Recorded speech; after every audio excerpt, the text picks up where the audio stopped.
नमस्कार, आप देख रहे हैं न्यूज नेशन डिजिटल और मैं हूं आपके साथ सचिन दुबे। नमस्कार, मैं हूं आपके साथ रोमिता तिवारी और आज के इस डिजिटल लाइव में हम बात करने वाले हैं नेपाल में हुए एक बड़े विमान हादसे की। इस विमान हादसे में 18 लोगों की मौत हो गई है। 19 लोग इस विमान में सवार थे, लेकिन 18 लोग मौत की नींद सो चुके हैं। सबसे बड़ी बात यह है कि आखिर ये विमान हादसा हुआ कैसे, इसके पीछे कोई ह्यूमन एरर है या फिर कोई टेक्निकल फॉल्ट है। और उससे बड़ा सवाल ये है कि आखिर साल दर साल नेपाल में विमान हादसों की संख्या क्यों बढ़ रही है, इसी पर आज हम बात करने वाले हैं। और सबसे बड़ी बात यहाँ पर है कि जांच का विषय है और जैसा कि सभी ये जानते हैं कि ब्लैक बॉक्स जो कि हर एक फ्लाइट में, हर एक एरोप्लेन में होता है, तो अब वो टीम लेकर जाएगी, उसमें जांच करेगी कि आखिर ब्लैक बॉक्स में क्या कुछ बातें रिकॉर्ड हुई, क्योंकि जो आखिरी संपर्क होता है एटीसी से, वो कहीं ना कहीं ब्लैक बॉक्स में रिकॉर्ड होता है पायलट की तरफ से। तो अब देखना होगा आने वाले वक्त में क्या जांच होती है और जांच में क्या कुछ खुलासे, लेकिन जैसा कि रोमिता ने जिक्र भी किया कि आखिर वजह क्या है, क्योंकि नेपाल में जो अलग अलग एयरपोर्ट्स हैं, कई जगहों पर जो बाउंड्रीज हैं, वहां पर बहुत ज्यादा हादसे होते हैं क्योंकि वो पहाड़ी इलाका है। अब उसके पीछे की वजह क्या है, इसके बारे में भी विस्तार से बात करने वाले हैं। तो आज सुबह 11 बजे ये विमान हादसा हुआ है। आपको बताते हैं, दरअसल ये नेपाल की राजधानी काठमांडू से पोखरा की तरफ विमान जा रहा था और इसी दौरान ये विमान हादसे का शिकार होता है। जो फुटेज सामने आया है उसमें साफ देखा जा सकता है कि टेक ऑफ होता है, लेकिन टेक ऑफ के दौरान ही अचानक रनवे से विमान फिसल जाता है, जिसकी वजह से हादसा होता है। अब आप ये समझिए कि नेपाल में विमान हादसों की आखिर वजह क्या है। दरअसल यहाँ पर ऊंची ऊंची चोटियां हैं, रनवे को, इन्हीं चोटियों को, पहाड़ों को काट कर बनाया जाता है, जिसकी वजह से जो रनवे की लंबाई है, या अगर आप उसके डायमेंशन या मेजरमेंट की बात करें तो ये बहुत ही ज़्यादा सीमित है।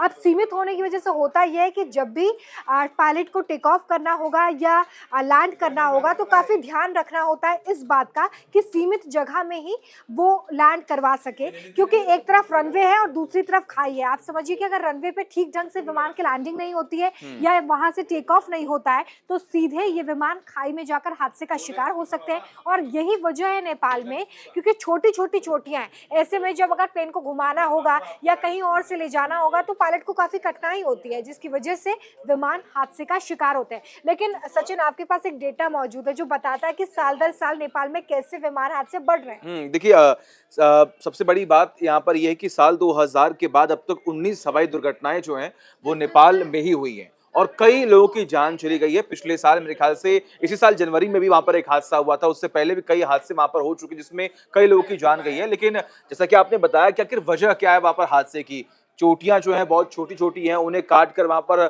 जो रनवे है वो बनाया गया, उनकी लेंथ बहुत छोटी है और जहां पर लेंथ खत्म हो रही है वहां पर गड्ढा है, तो वहां पर टेक ऑफ करने में बहुत समस्या होती है। बहुत कम समय होता है, बहुत कम लेंथ है कि वहां पर आप प्लेन को जो है वो दौड़ा सकें। लेकिन इसके अलावा अगर हम डेट वाइज बताएंगे आखिर कब कब वहां पर घटना हुई है, तो तारीख तो आज 24 जुलाई 2024 यहाँ पर घटना हुई। 11 जुलाई 2023 को भी वहां पर घटना हुई थी, जहां पर मध्य नेपाल में एक हेलीकॉप्टर दुर्घटना में 6 लोगों की मौत हो गई थी।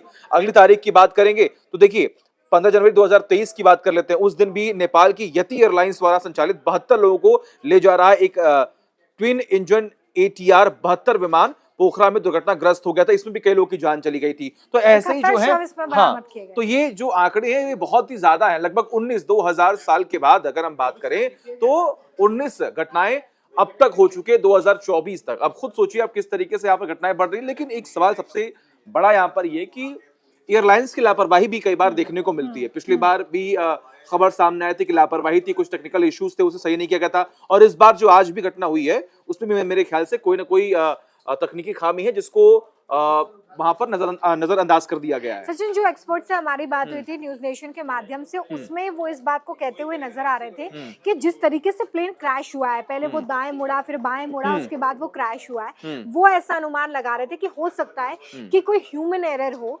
जिसकी वजह से ये हादसा हुआ है। लेकिन अगर ह्यूमन एरर है तो जाहिर तौर पे पायलट ने ब्लैक बॉक्स के जरिए एटीसी को कोई ना कोई मैसेज भेजा होगा। और देखिए, ब्लैक बॉक्स का जैसे आपने भी जिक्र किया, कुछ भी हो जाए, विमान हादसे का शिकार हो जाए, जल जाए, कुछ भी हो जाए विमान के साथ, ब्लैक बॉक्स हमेशा सुरक्षित रहता है। और अब उसी रिकॉर्डिंग को चेक किया जाएगा या उस बातचीत को रिकॉर्ड जो हुई होगी उसको चेक करके ये अनुमान लगाया जाएगा कि आखिर पायलट ने आखिरी समय में एटीसी को क्या संदेश दिया था, क्या मैसेज भेजा था, जिससे ये पता चल सके कि आखिर इस विमान हादसे के पीछे की वजह क्या है। लेकिन नेपाल के काठमांडू स्थित जो त्रिभुवन इंटरनेशनल एयरपोर्ट की आज हम बात कर रहे हैं, जहां पर ये प्लेन क्रैश हुआ है, दरअसल उसका जो इतिहास है वही हादसों से भरा हुआ है। तो ये पहली बार तो बिल्कुल नहीं है। इसे कनाडा की कंपनी ने तैयार किया है। नेपाल की जो निजी एयरलाइंस कंपनी है शोर एयरलाइंस, इसके पास इसके 3 प्लेन्स हैं और जिस हादसे की हम बात कर रहे हैं उसमें इसी कंपनी की मॉडल को कंसीडर करके इस प्लेन को तैयार किया गया था।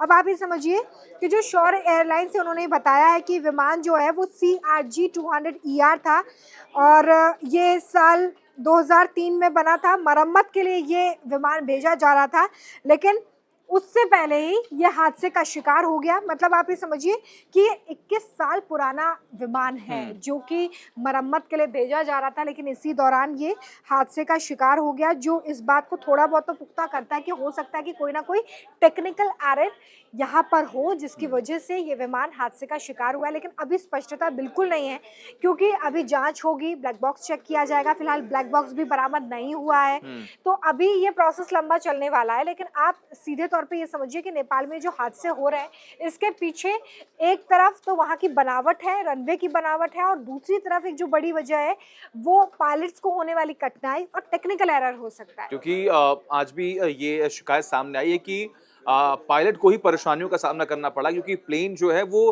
पहले ही डिसबैलेंस हो गई थी, इसी की वजह से ये हादसा हुआ और कई बार ऐसी शिकायतें जो है वो सामने आई। हालांकि देखना होगा कि आखिर कब और किस तरीके से जांच होता है और ब्लैक बॉक्स में क्या कुछ निकलकर सामने आता है। फिलहाल अगर आपको हमारा ये वीडियो पसंद आया तो इस वीडियो को लाइक कीजिए, शेयर कीजिए और भी तमाम ऐसे इन्फॉर्मेशन जानने के लिए आप देखते रहिए news nation digital.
News nation अब व्हाट्सएप पर खबरों के ताजा अपडेट के लिए न्यूज नेशन के इस QR कोड को स्कैन करें।